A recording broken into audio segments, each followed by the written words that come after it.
যেতে হবে না তোমাদের কাশ্মীরেতে, এই চিকেন বানাতেই পারবে বাড়িতে। সুগন্ধ এতই ছড়াবে, তাতে যাবে তোমাদের মন ভরে।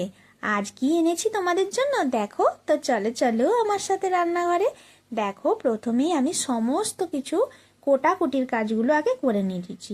তারপর দেখো, চিকেনটাকেও ভালো করে ধুয়ে রেখেছি, চিকেনটা যেন এতটুকু জল না থাকে।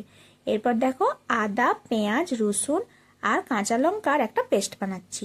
আর কিছু আগে থেকে ভিজিয়ে রেখেছিলাম কাজু কিশমিশ, সেটাকেও আমি পেস্ট করে রাখলাম। আর একটা বাটিতে হাফ চামচ করে জিরে, ধনে, হলুদ, লঙ্কা, গোলমরিচ আর গরম মশলা, সেটাকেও গুলে রেখে দিলাম। এরপর দেখো, চিকেনটাকে ম্যারিনেশন করছি। তার জন্য প্রথমেই চিকেনের মধ্যে নুন দিলাম, তারপর সব হাফ চামচ করে লঙ্কা গুঁড়ো, হলুদ গুঁড়ো, জিরে গুঁড়ো, ধনে গুঁড়ো, গোলমরিচ গুঁড়ো আর আদা, রসুন, কাঁচা লঙ্কার পেস্ট আর 2 থেকে 3 চামচ সর্ষের তেল, সব কিছুকে দিয়ে ভালো করে চিকেনটাকে ম্যারিনেশন করতে হবে। আর হ্যাঁ, সাবধানে ম্যারিনেশন করবে, এই চিকেনের হাড় মাঝে মধ্যে কিন্তু হাতের মধ্যে বিঁধে যেতে পারে, ভীষণ তখন কষ্ট হয়, তা একটু সাবধানেই করবে। দিয়ে ম্যারিনেশন করে 30 মিনিট রেখে দেবে। এরপর কড়াই তেল গরম করে ওই ম্যারিনেশন করা চিকেনগুলোকে জাস্ট হালকা করে ফ্রাই করে নেবে, বেশি হার্ড করে ফ্রাই করতে যেও না, তাহলে চিকেনগুলো শক্ত শক্ত হয়ে যাবে।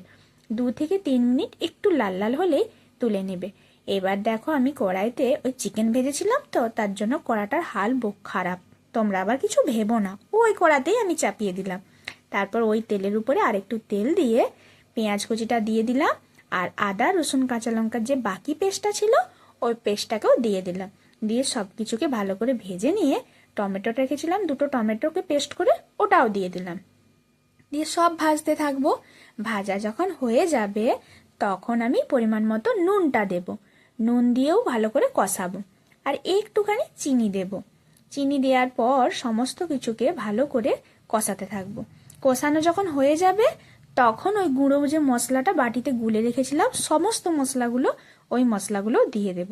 দিয়ে ভালো করে ফুটতে দেব, তেল ছাড়া অবধি অপেক্ষা করব।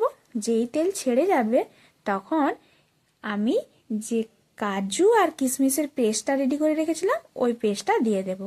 আর কিছুটা পরিমাণ কাসুরি মেথি ভাজা করে গুঁড়ো করে রেখেছিলাম, ওটাও দিয়ে দেব। দিয়ে ভালো করে মশলাটাকে কষাবো। যেই তেল ছেড়ে যাবে তখন চিকেনগুলোকে তুলে দেব। আর একটা কাজ করবে, সব সময় মশলাটাকে একটু হাতে সময় নিয়ে ধীরে সুস্থে কষাবে, তাহলে কিন্তু খুব স্বাদ ভালো হবে।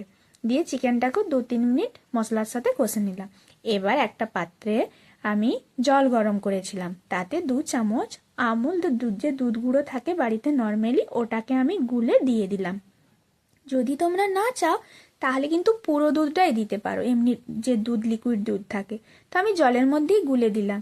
দিয়ে দেখো, গ্যাস কমিয়ে একদম সিমে রেখে দিয়েছিলাম 20 থেকে 25 মিনিট।